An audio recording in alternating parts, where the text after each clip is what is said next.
morning. Good morning. There we go. Can you hear me?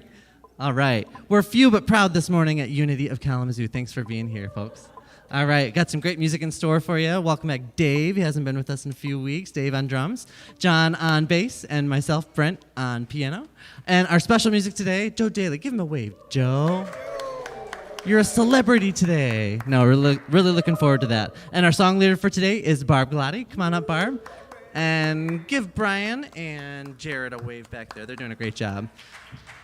And I threw a curveball at them this week. We set up our band a little differently. I don't know if you can tell or not, but it's really working for us, and we're feeling really groovy this morning. So join us with some music. All right, stand and sing with me. I Release, and then Blue Skies. Thanks again for being here.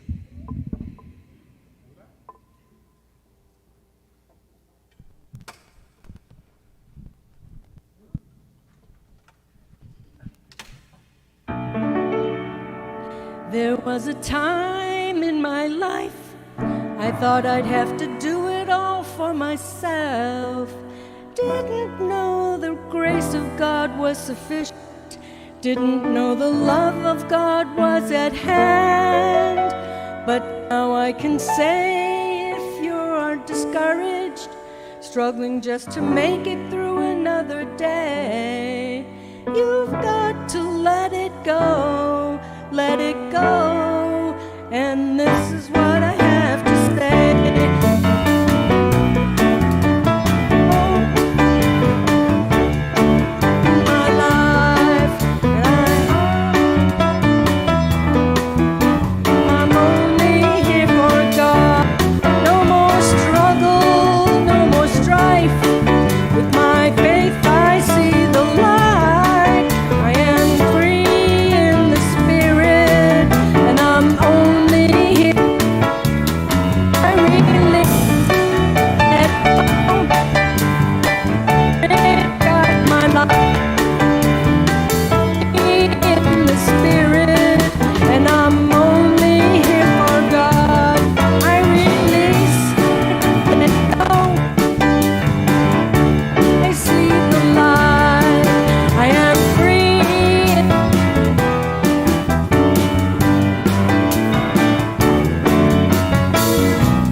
Blue skies smiling at me, nothing but blue skies do I see. Bluebirds sing songs, nothing but bluebirds all day long. Never saw the sun shining so bright, never saw things going so right.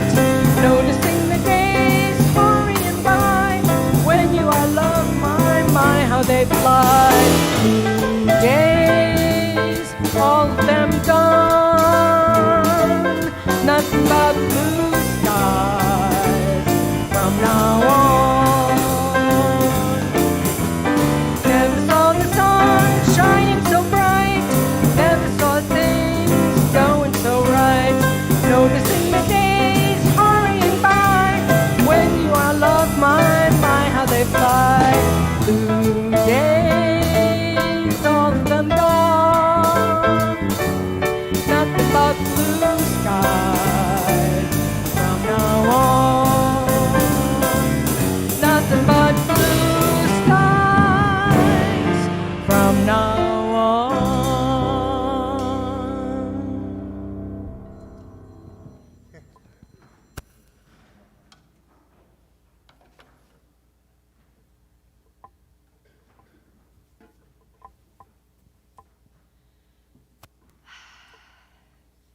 Good morning. I am Beth Odekirk, your platform person for today. It's so nice to see you all on this August the 21st. Blue skies always over Unity of Kalamazoo. I thank you for all who make this service possible today, the music team, PowerPoint, streaming, and sound, as Brian's fixing things as we go. Nice job, Brian. Now would be a good time to silence your cell phone. John Daly, calling anybody out there? If you haven't done that already, thank you so much. For those of you that might be here for the first time, we have a little brochure in the pew pocket. It's yellow. We would love to have you fill that out and give it to an usher at the end of service. We have a small gift bag for you, and we would just like to be able to reach out and welcome you to Unity of Kalamazoo. Thank you so much for being here. Just a couple quick announcements. Today we have a quick Unity and Community meeting right after service. No hospitality today because of the picnic, and please join us at the park in Ashtamo. Behind the township offices for our annual picnic. Later, there will be golf at 4 o'clock at Ridgeview, just down the street from the park. Very convenient for the players. Next week, we will have Armand and Angelina, who will share their musical talents and provide us with a message, as well as a flute play shop after. I hope you have all signed up. They will also be providing a community concert on Monday evening, so consider bringing a friend. Now, please join us in our mission, vision, and core values statements. So our mission: together as an all-inclusive community, we awaken to spirit, grow into our soul, and build a better world. Our vision statement: we celebrate a world of ever-awakening consciousness, abundance, peace, and love for all. And our core values: love, authenticity, stewardship, oneness, and playfulness. So I'm looking, and I'm not seeing children just yet. Jill, think we're going to move on from now? Okay, great. Thank you so much for that. So today we have our beautiful, wonderful Reverend Judy back with us. She will be completing her series on the power to heal. I've taken a lot from those talks these last few weeks, so thank you again, Reverend Judy, for being here for us today. And now, please join Barbara in singing Imagine.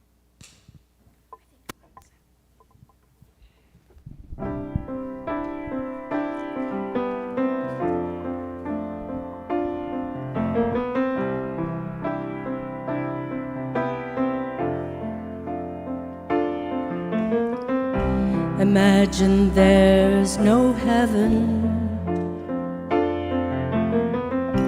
It's easy if you do. No hell below us.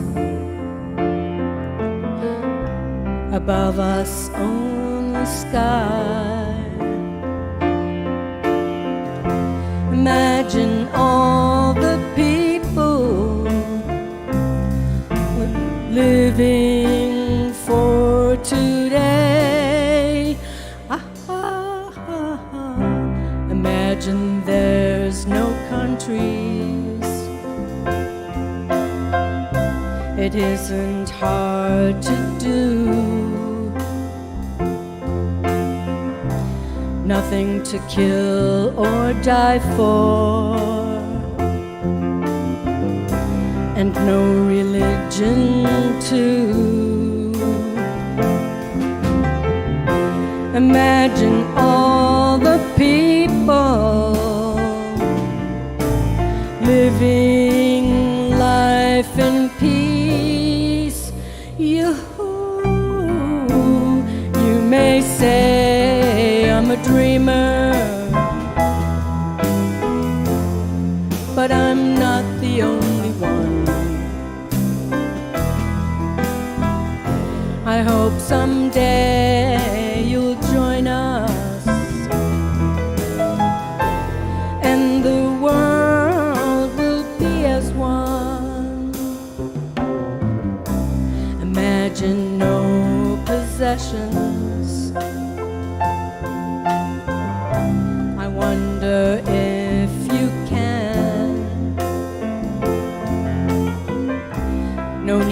for greed or hunger, a brotherhood of man. Imagine all the people sharing all the world. You may say I'm a dreamer,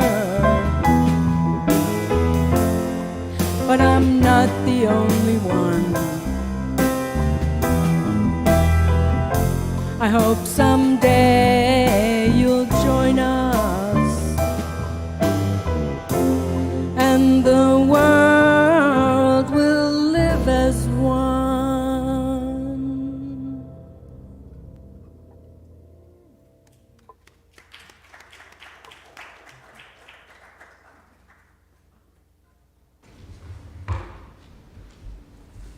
Thank you, Barbara.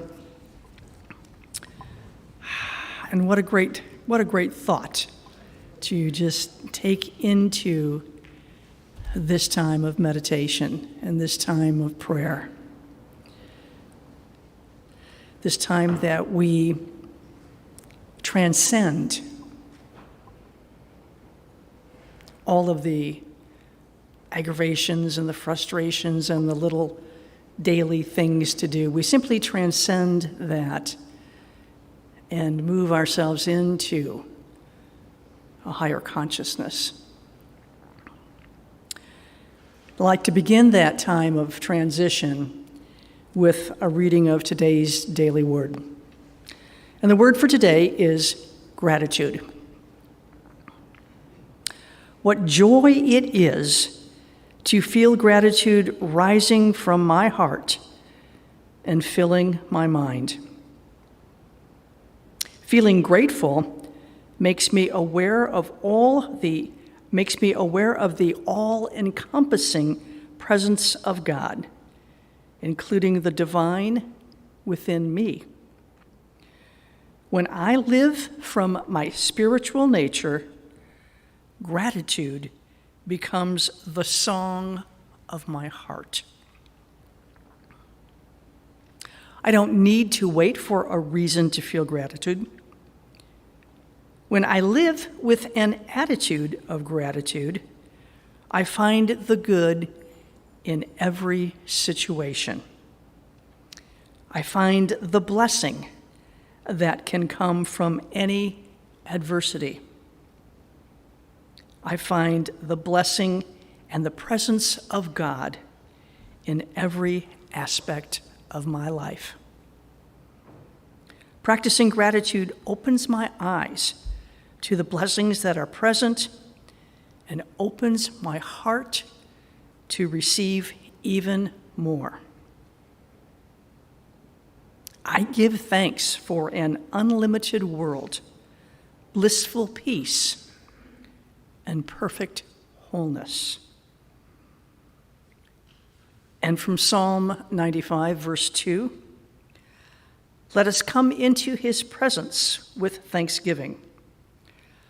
Let us make a joyful noise to him with songs of praise. And the affirmation for today is, gratitude is my natural state of mind. I'll say that once again and invite you to join me the third time through. Gratitude is my natural state of mind.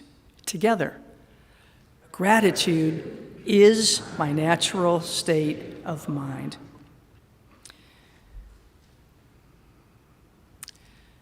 And I invite you now to simply relax into this moment and relax into that natural state of mind.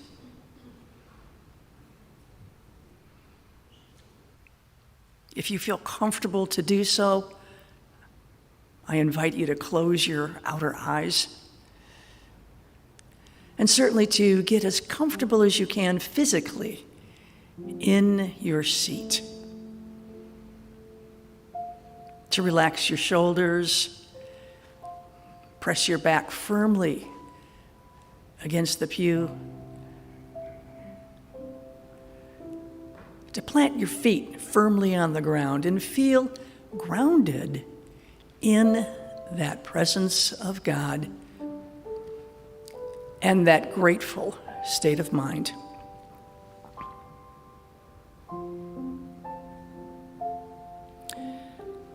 And so, relaxing into this moment, we just simply breathe in and breathe out.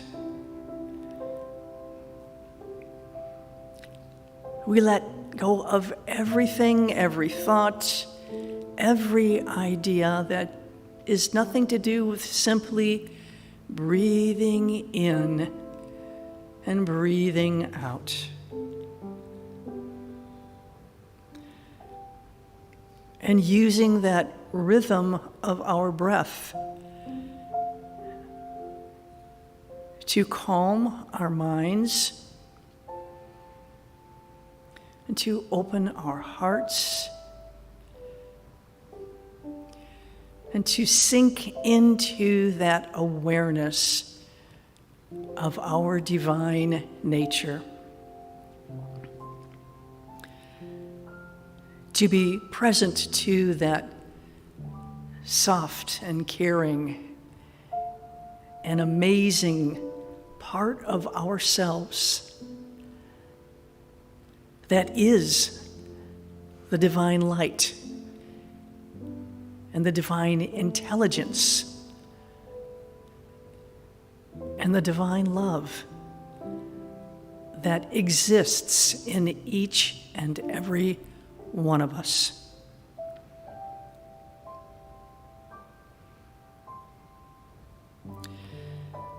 And as we feel that,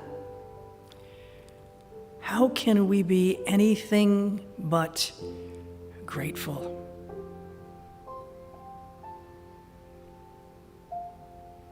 Grateful to be on this journey. Grateful to be a member of this community.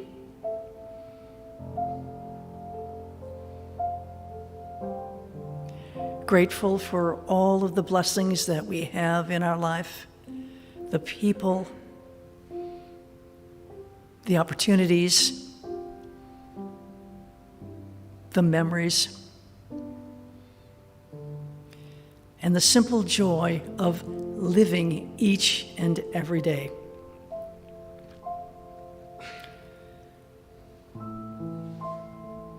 And so I offer you this short affirmation: I am grateful.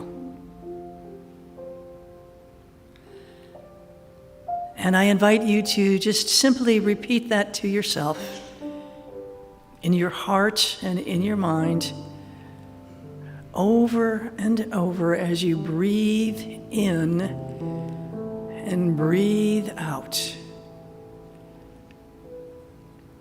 Affirming that I am grateful.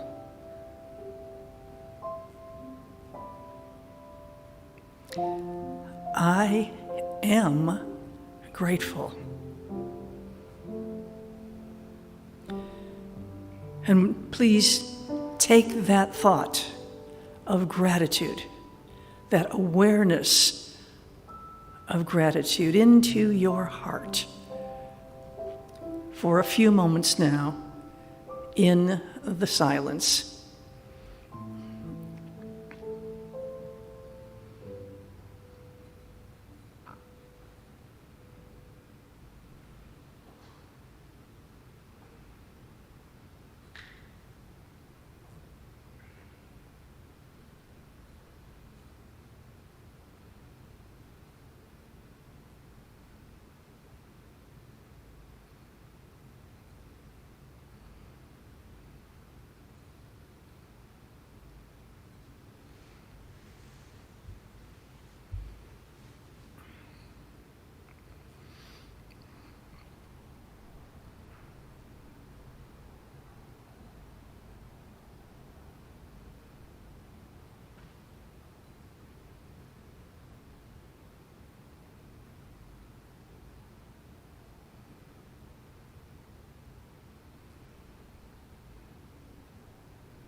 And as we return our attention and our focus to this place and to this time, we bring with us into this moment and into the rest of our day today this affirmation of gratitude.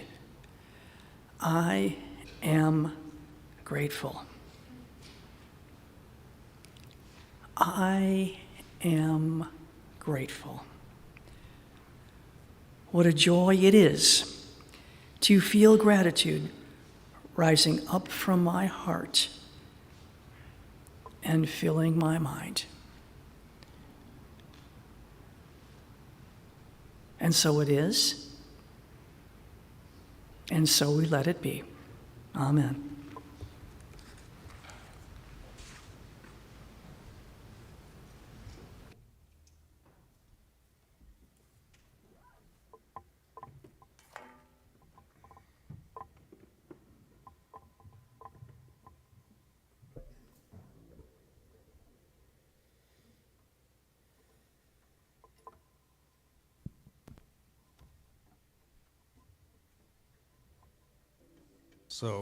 So the song that we're going to sing is Find the Cost of Freedom from Crosby, Stills, Nash and Young. And I am grateful for the opportunity to sing that. So I always liked the sound of the song, but I didn't know what the meaning was. So I did some looking up online to see about that. And on purpose, I believe the lyrics are ambiguous. It was written shortly after Kent State, and Stephen Stills had visited a Civil War battlefield and could feel those ghosts. And so as you listen to the lyrics, is it an homage to those who've served and possibly even given their lives? Is it an anti-war protest, or did you just like the way it sounded? So.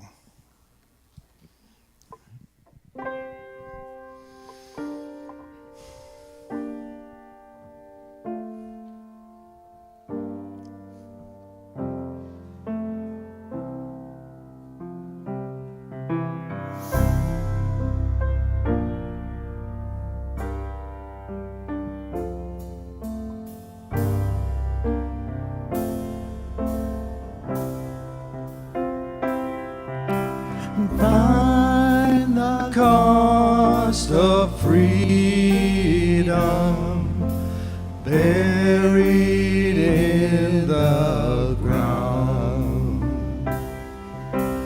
Mother Earth will swallow you. Lay your body down. Find the cost of freedom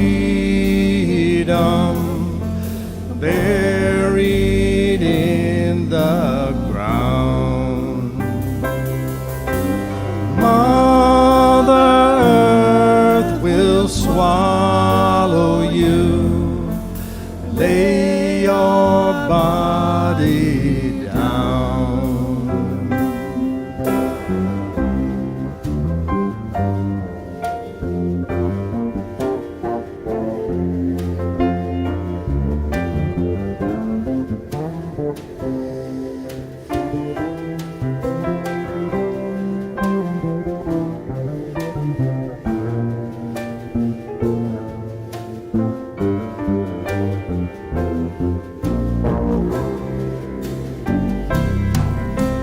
Find the cost of freedom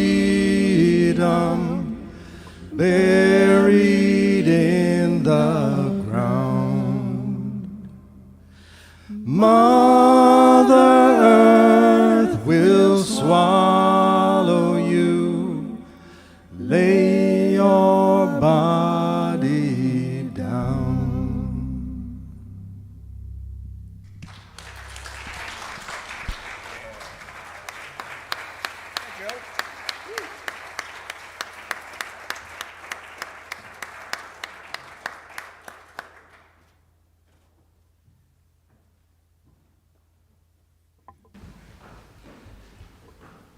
I don't think there's anything braver than trying to do Crosby, Stills, and Nash Young harmonies, okay? Honestly, I mean, even on my best day, you know, because I end up singing all 3 or 4 parts just because of what I hear the best, you know? And I'm convinced the only reason that they could ever do it as well as they did was because they were probably high most of the time, you know? Just, you know, all of those inhibitions went right out the window, you know? So clearly, you're coming at it from a very different perspective, and I applaud you. Good job. Good job.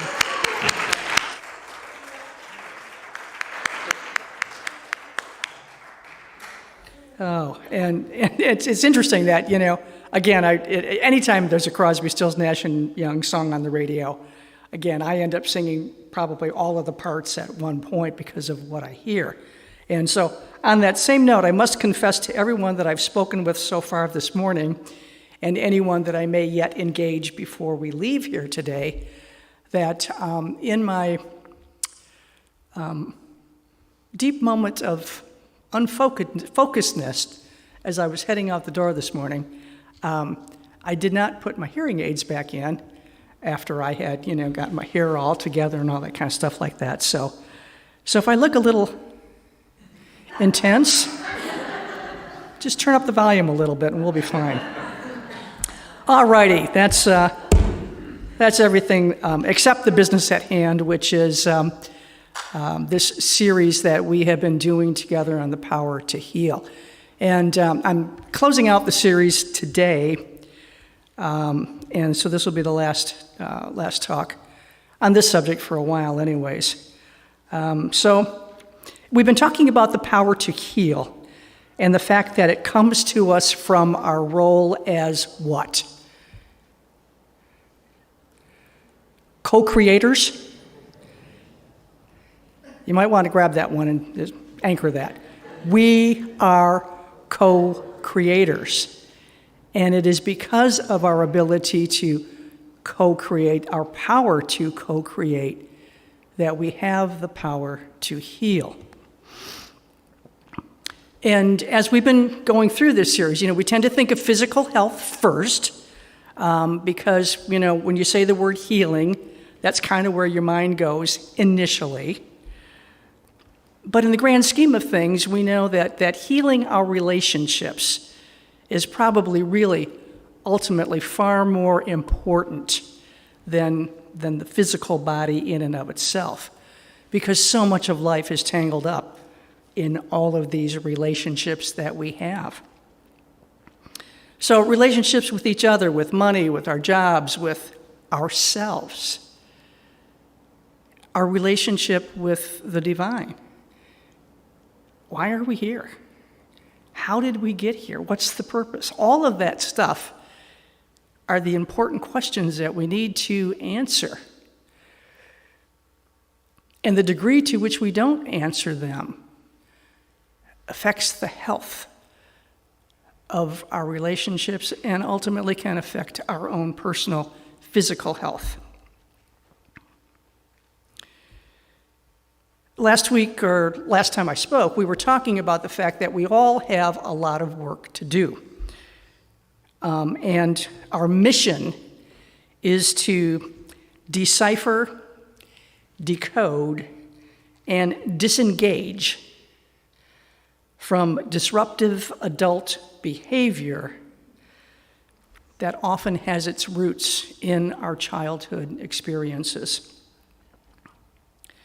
We talked about how as our brains develop, we begin to have a growing awareness of the cause and effect relationship between what we do and the response that we get from our parents, from our siblings, from our caregivers, and how the early life of a child is truly just one big trial and error experiment to see what works and what doesn't work.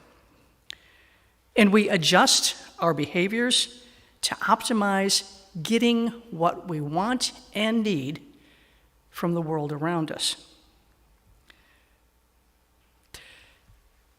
The cumulative effect of whatever it was that we stopped doing when we were little, and the things that we started doing when we were little.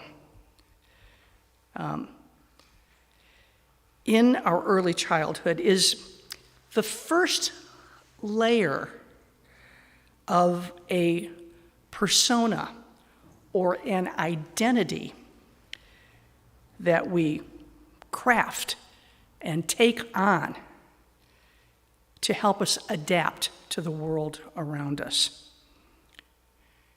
You can think of this persona as a mask or your game face, right? Put your game face on. And we never leave home without it. The truth is, most of us can't even get out of bed in the morning without putting it on. That's just what we slip into. Because at this point in time, most of it is completely unconscious to us. Think about the Beatles song, Eleanor Rigby, wearing the face that she keeps in a jar by the door. Or Billy Joel and his song, The Stranger.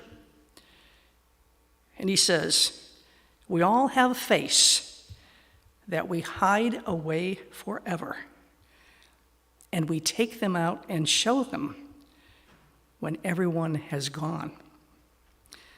Some are satin, some are steel, some are silk, and some are leather.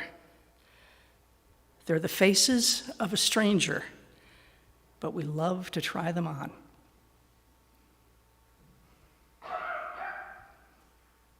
So our mission is to make friends with this stranger that hides behind the mask. We cannot experience the kingdom of heaven until the outer person and the inner person are at least on speaking terms with each other. John Sanborn wrote in his book, The Kingdom Within, that our outer personality must be based upon an awareness of our inner selves. And he goes on, and this is a direct quote from him. It's not a matter of becoming a person who has no shadowy or dark thoughts or feelings. I love this. All of us have murderous thoughts, adulterous feelings, and the like from time to time. But it's a matter of not leaving them in the heart, and specifically, not burying them in the unconscious. So this process of working out our unconscious mind and uncovering the parts of ourself that we have hidden or repressed is called shadow work. And it's the process by which we integrate the inner and the outer aspects of our personalities. Now that's a very one-sentence summary of huge bodies of work in psychology and psychiatry, but it really is what we need to do. We need to make friends with ourselves, all of ourselves, even those parts that we haven't even thought about, talked to, maybe never even knew, because of stuff that happened a long time ago.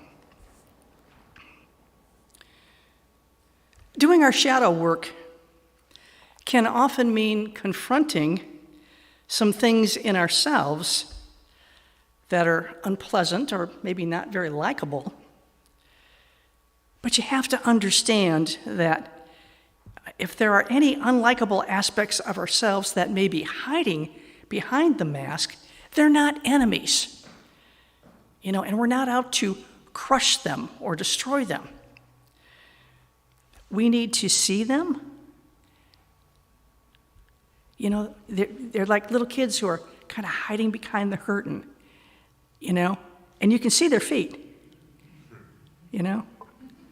Dog does that. Dog puts his head under the bedspread and thinks you can't see him, right? We know they're there, even though they may be trying to hide from us.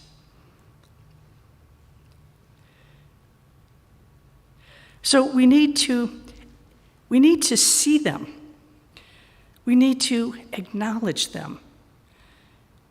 We need to embrace them, love them, and welcome them home whenever and wherever we find them.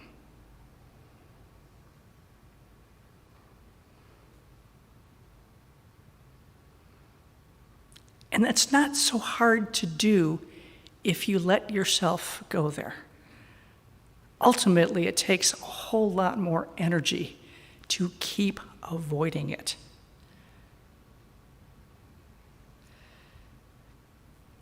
And remember that it's entirely possible that these aspects of our personality that we hide from the world and keep buried in the shadows have their origins in our time as infants and toddlers and little kids, when we were simply trying to get our needs met and going about it with pure trial and error. It wasn't anything that we even consciously did. So again, these unconscious choices that we've made to stop doing some things and start doing some other things or adopting other forms of behaviors have formed the basic structure of this mask that we wear. And then the victories and the defeats, the joys and the sorrows, the pain and the trauma that come to us from our life experiences until this very moment in time, all add to that and put the finishing touches on that mask that we put on and show to the world. That game face. One of the newsletters that I subscribed to recently had a very wonderful discussion about how the experiences that we have buried in the shadows of our unconscious mind can hurt us in the present moment. Whenever something in our current life experience strikes a familiar chord or a painful past experience, our ability to see clearly and respond positively is diminished. Already, we're not even operating on full power. Any new experience that stirs up or even lightly touches a painful story from our past shifts our perspective, and it shifts it in the present moment in a way that our perspective, our ability to see, gets much narrower. Because instead of being able to see with eyes and hearts and minds that are wide open to all possibilities, bright and beautiful, our human defense mechanisms are activated. We reach for and we cling to stories that you already know. Oh, I know how this ends. Yeah, oh, I know what this means, right? We subconsciously try to make sense of whatever is happening in the present based on what we think happened in the past.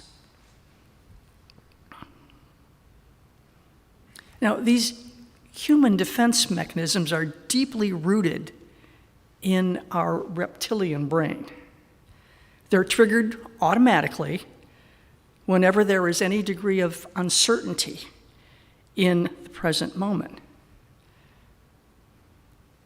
And there's really nothing that we can do to stop them from kicking in. What we can control are the number and nature of the stories that are available to these defense mechanisms to check out from the library. If we're willing to give up some of those stories that we've been telling ourselves and adding to through the years, we spend less and less time living from those experiences and more time living in the present.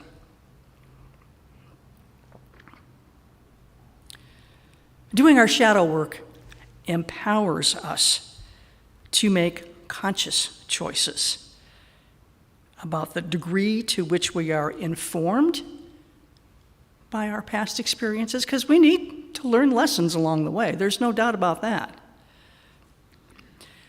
But we want to be informed by our past experiences. We don't want to be controlled by them in the present moment. Every relationship that we have is a reflection of what has or has not been healed. Every story we tell ourselves is eligible for and open to edits when we bring some light into that shadow and figure out what's really going on there.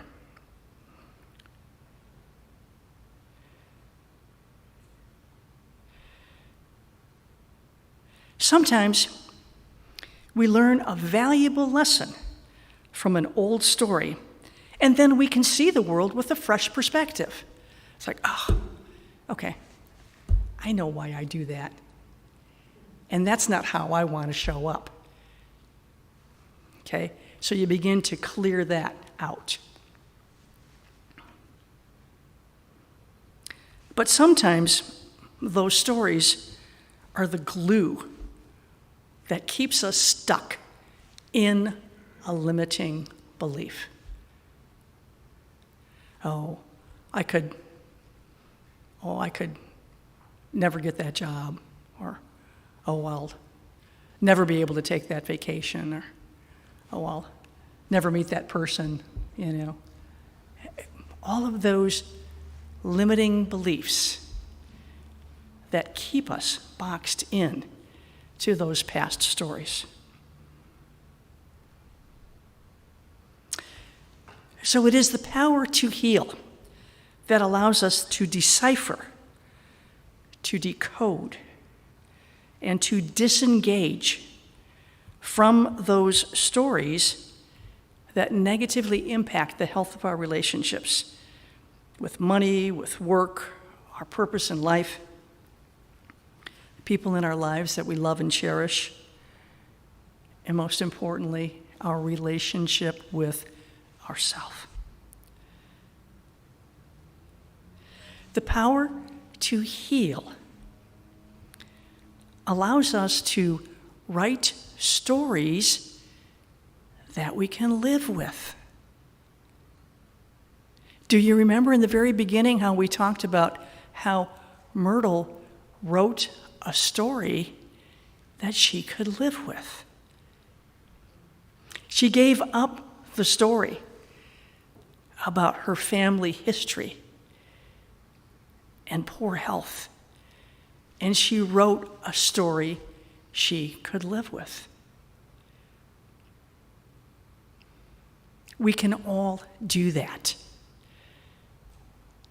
The choice is clinging to the old stories and all the junk that goes with them, or writing new stories that we can live with to bring that abundant flow of life right to our doorstep. And so the power to heal is ours because of what? Our power to co-create. Oh, good. We're going to leave with that. So I invite you to leave with that today and to live with that each and every day. God bless you and have an amazing week.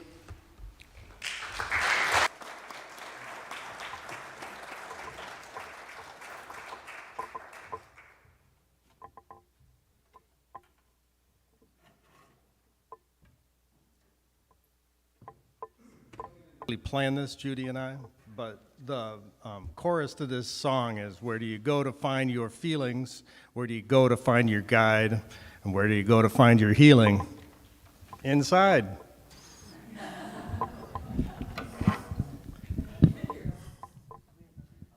Uh-oh.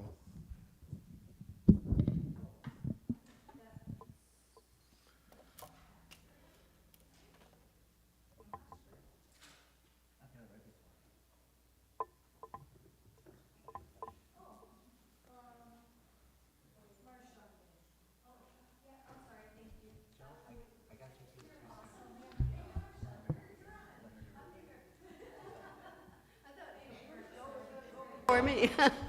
Good morning. Thank you, Judy, for your awesome message this morning. And I'm Marcia Bergstaller, a member of your board. And if you would please join me for the board affirmation. The peace of God flows within each breath. In all circumstances, I heal, knowing I am whole. And now as we take our tithes and love offerings and put them together, the ushers will come forward and we will say the offertory blessing. Divine love through me blesses and multiplies all that I am, all that I have, all that I give, and all that I receive.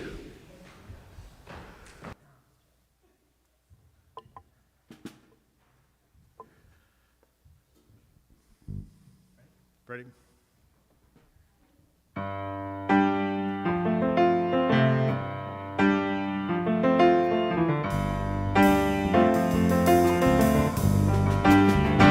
You go to the river to find the flow.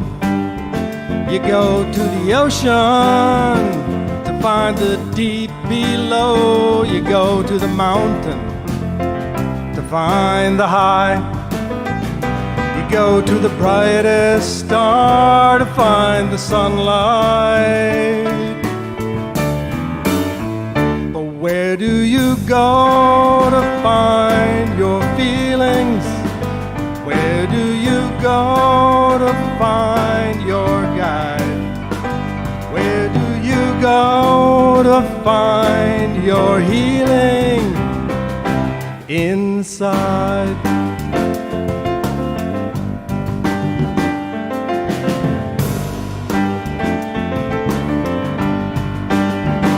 Go to your family to find your past.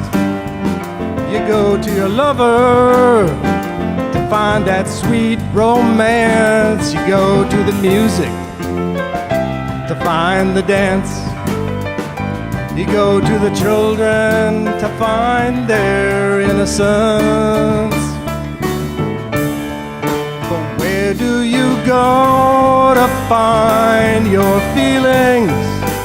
Where do you go to find your guide? Where do you go to find your healing? Inside.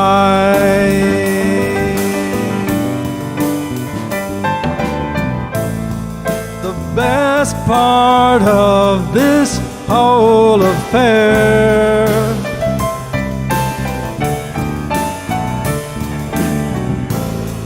it's not outside, it's in here.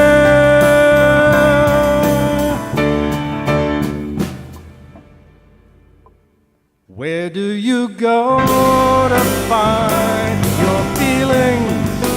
Where do you go to find your guide?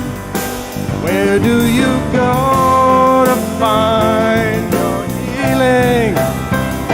Inside. Where do you go to find your healings? Inside. Where do you go to find your healings? Inside.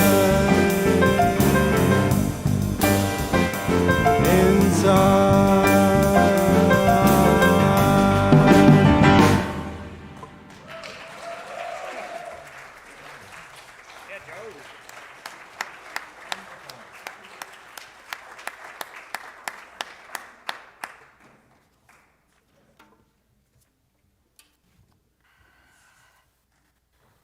Yeah, risks, bravery. I love it. Great job, Joe and band. Thank you so much.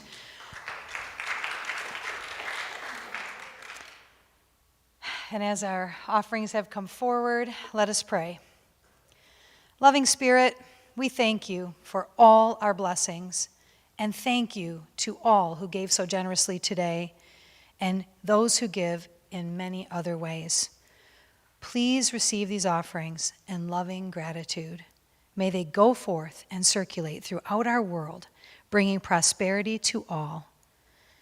And may we continue to hold space in our prayer consciousness for the right and perfect minister to find their way to us. Amen. Wow. Judy. I don't know how many people in this room were as encouraged by her message today as I was with that grounding of work within ourselves. I think I have been great at shadow work for other people. Anyone else excellent at that? Anyone get a little bit discouraged that the shadow work takes just some time to do? All right, yeah? Anyone encouraged because they see incremental progress? Oh, incremental progress. It's awesome. So thank you. Thank you so much. Congruence between our inner and outer selves, healing. I love it. It's such a good message. Okay, as we bring our service to a close, please stand and join me in our prayer for protection. Together, the light of God surrounds us, the love of God enfolds us, the power of God protects us, the presence of God watches over us. Wherever we are, God is, and all is well. Amen. All right, and now as we close with the peace song, if you are comfortable, you may hold hands. Please respect your neighbor, or if they are placing their hands on their heart, and connect within themselves as we sing together the peace song.